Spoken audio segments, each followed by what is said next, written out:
పరిధిలోని Patanjali oil foods నిలిపివేతపై గ్రామ సర్పంచ్ మాధవి ఆవేదన వ్యక్తం చేశారు.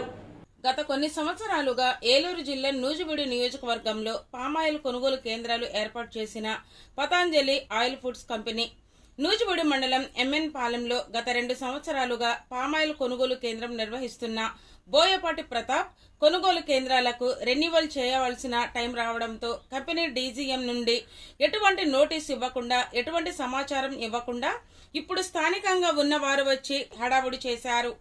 పామాయిల్ కొనుగోలు కేంద్ర నిర్వాహకుడు హైదరాబాద్లో ఉండడంతో తన భార్య ఎంఎన్ పాలెం గ్రామ సర్పంచ్ మాధవి కేంద్రం వద్దకు వెళ్లి కొనుగోలు కేంద్రాల నిర్వహణకు ఇప్పటి వరకు పామాయిల్ కంపెనీ బీజీఎం రెన్యువల్ చేయలేదని, ఇప్పుడు స్థానికంగా ఉన్న వారు వచ్చి ఖాళీ చేయమంటే ఎంతవరకు సబబు అని, మొత్తం 13 కొనుగోలు కేంద్రాలు ఒక వ్యక్తి పేరుతోనే నిర్వహిస్తున్నారని, ఈ కేంద్రం కూడా వారికి కట్టబెట్టాలని చూస్తున్నారని, ఎటువంటి తప్పు చేయకుండా తన భర్త బోయపాటి ప్రతాప్ నిర్వహిస్తున్న కొనుగోలు కేంద్రం నుండి ఆయన్ని ఎలా తొలగిస్తారంటూ ఆవేదన వ్యక్తం చేసింది.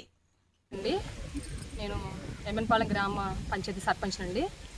ఇక్కడ పతంజలి ఆయిల్ ఫుడ్స్ అండి ఇక్కడ మనం ఉంది ఇప్పుడు ప్రస్తుతానికి.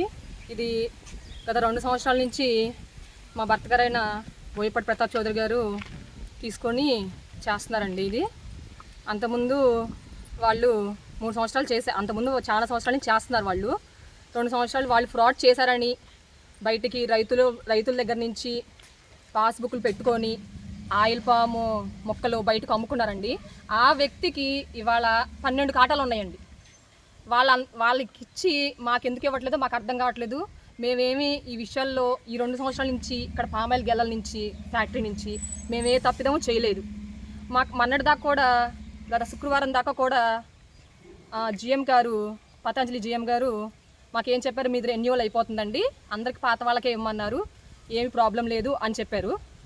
ఏమైందో తెలియదండి. మాకు 2 రోజుల నుంచి మామూలుగా మాకు ఇంటిమేషన్ కూడా ఇవ్వకుండానే పొద్దున్నే మామూలుగా 9ంటికి మా వాళ్ళు అందరూ వచ్చి ఫ్యాక్టరీ మామూలుగా ఇక్కడ ఓపెన్ చేయంగానే వాళ్ళు వచ్చి ఒక 30 మంది 40 మంది కూర్చొని మామూలుగా కూర్చొని ఇలా మాట్లాడతా అంతలో నేను రావాల్సి వచ్చింది. దౌర్జన్యం ఏం చేయలేదు, మామూలుగా కూర్చున్నారండి. అంతమంది రావాల్సిన అవసరం లేదు, ఫ్యాక్టరీ సంబంధించిన వాళ్ళు తప్ప ఈ లోపలికి వాళ్ళు వచ్చి నుంచొని ఇచ్చేశారు. అందుకని మేము లోపల రావాల్సి వచ్చింది.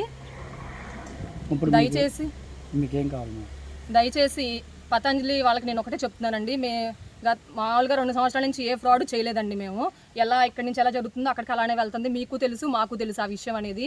ఫ్రాడ్ చేసిన వాళ్ళకి ఏమో 12 ఇచ్చారండి కాటాలు.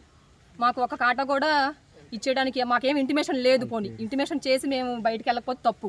మా అన్నీ ఇక్కడే ఉండే సిబ్బంది కూడా ఉన్నారు కాబట్టి మేము ఒకటే కోరుకుంటున్నామండి, దయచేసి మీరు గుర్తించి మాకు ఏదో ఒకటి న్యాయం చేయాలని కోరుకుంటున్నామండి.